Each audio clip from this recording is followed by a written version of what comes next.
Hello everyone, that Manga Kid here to give my first impressions of Volume 1 of Welcome Back Alice by Shuzo Oshimi. I love Shuzo Oshimi, so I will pretty much buy anything of his that is released here and I can get my hands on.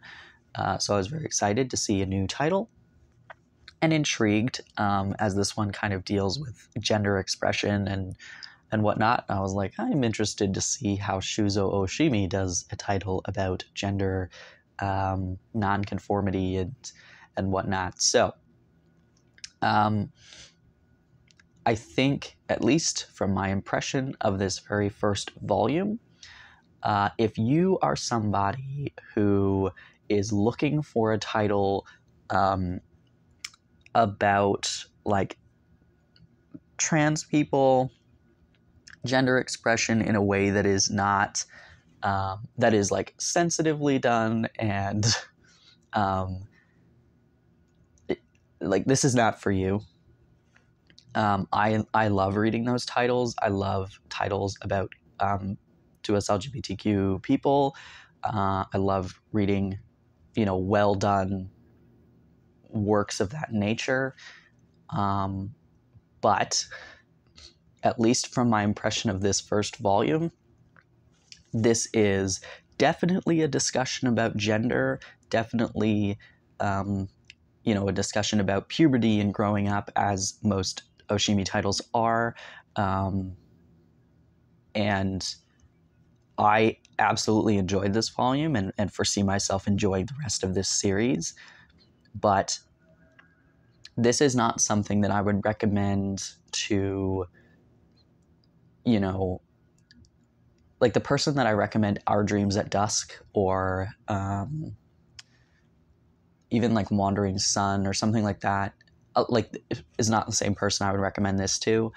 And yeah, so just kind of keep that in mind if you're like, oh, this is about gender and all that stuff. Like, sure, it is, but this is a different kind of vibe and story. So yeah. So our main character, I believe his name is Yohei. Yeah, Yohei is here, Yui is their female friend, and Kei is this person. So middle school, Yohei has a huge crush on Yui, and becomes friends with Kei. Kei suddenly moves away, and that's kind of that. Come high school now, this person appears and seems to know Yohei really well. And then during the class introductions on the first day, Kei introduces themselves, and Yohei's like, oh, this is my friend from middle school. And we are in this kind of love triangle situation between the three of them. But the now kind of complicating factor of the fact that Kei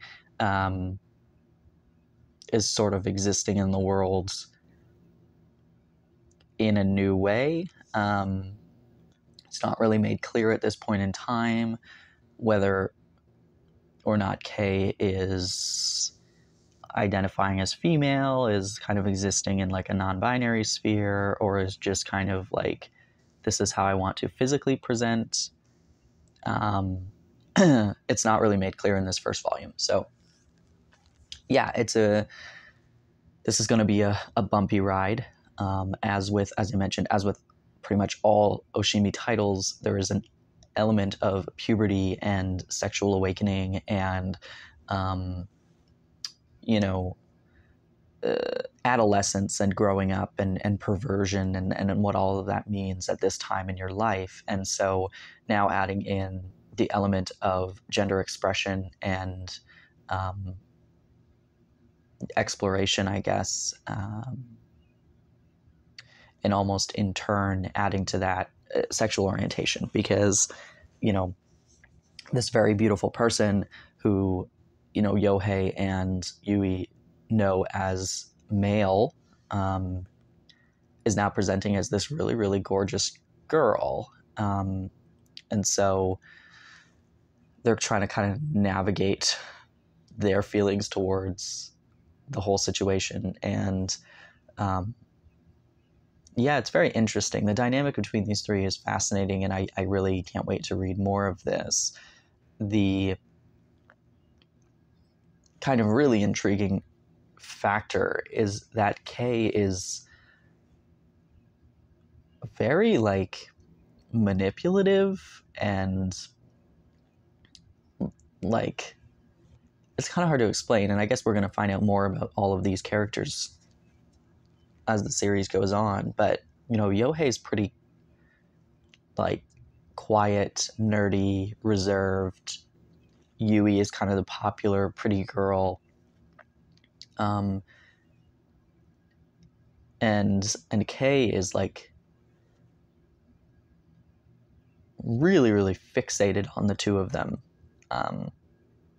So I'm pretty interested to see where this goes. This is right in line with all of the Shuzo Oshimi stuff that I love, and so I'm very excited about this title. But as I said, you know, for those who are looking for something super, like, respectful is not the right word, but, like, you know, if you're looking for a title about trans people that is written really, really well, and like an Own Voices work or something like that, like, this is very different. So just be, you know, tread lightly, depending on what you're looking for in a story. But if you've read Shuzo Oshimi stuff, you can reasonably expect what you're going to get yourself into when you pick this up. But I'm very, very excited to read more of this. I think that there's also a couple color pages at the beginning that are quite nice as well. So that's pretty good. And, you know, as with each title, like, his artwork just gets better and better, and I'm very, very excited for this. So anyway, if you've read this, I'd love to hear your thoughts on it. No spoilers, please. Obviously, I've only read the first volume. So yeah, super, super excited for this. I also have no idea how many volumes this is going to be. I think it's still ongoing in Japan, if I'm remembering correctly. So Oshimi likes to write multiple titles at a time. He never really sticks to one thing. So it's always interesting to see when a new one starts, because he's never really finished the one before. And he kind of just always has a couple things ongoing, which is quite nice, because he does pump them out pretty decently quickly. But yeah, anyway, thanks for watching.